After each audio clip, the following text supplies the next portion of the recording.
hypothèse du Congo. Quelle histoire, quelle histoire. Déplacer les populations palestiniennes, déporter les populations palestiniennes.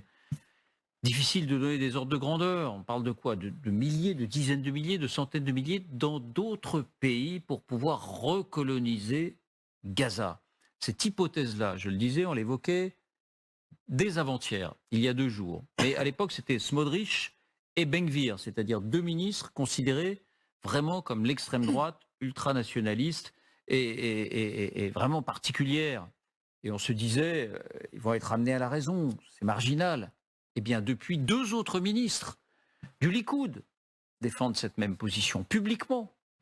Et voilà que des conversations rapportées au sein du cabinet indiquent que Benyamin Netanyahou lui-même travaille à cette hypothèse et que, effectivement, le Congo a été contacté, qu'il y a des discussions pour voir dans quelles conditions il pourrait accepter une partie de ces populations. Voyons d'abord les faits, parce que ça paraît inimaginable quand on le dit comme ça, mais c'est bien la réalité, et puis on en discutera. Voici les indispensables avec Quentin Bérichel. Bonsoir Quentin. Bonsoir David, bonsoir à tous. Alors, d'abord, qui sont ces 2 autres ministres du gouvernement qui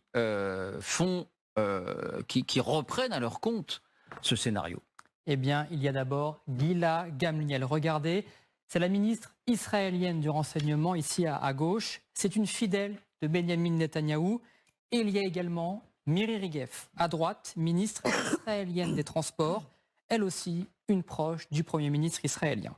Précision importante, elles ne sont pas membres de partis considérés comme extrémistes ou ultranationalistes, mais elles appartiennent bien au Likoud, le principal parti de la droite israélienne. Et leurs dernières déclarations sont explicites. D'abord, Gila Gamliel aux médias israéliens Zman, la migration volontaire des Palestiniens de Gaza est le meilleur programme et le plus réaliste pour l'après-guerre. Miri Regev, de son côté, affirme que, je cite, « La bande de Gaza fait partie de la terre d'Israël sur laquelle nous avons des droits, y compris celui de nous y installer. » Et il y aurait donc déjà des discussions avec certains pays pour qu'ils accueillent des Palestiniens, en particulier le Congo. Oui, d'abord parce que Benyamin Netanyahou, selon des propos rapportés par des députés du Likoud, apparaît lui-même comme favorable à cette idée. Il aurait même évoqué un processus déjà en cours. Notre problème, indique-t-il, c'est de trouver des pays pour accueillir des Palestiniens. Mais nous y travaillons, aurait-il déclaré ces dernières heures. C'est un changement de pied, car en début de semaine encore, le Premier ministre israélien semblait encore réfuter l'idée.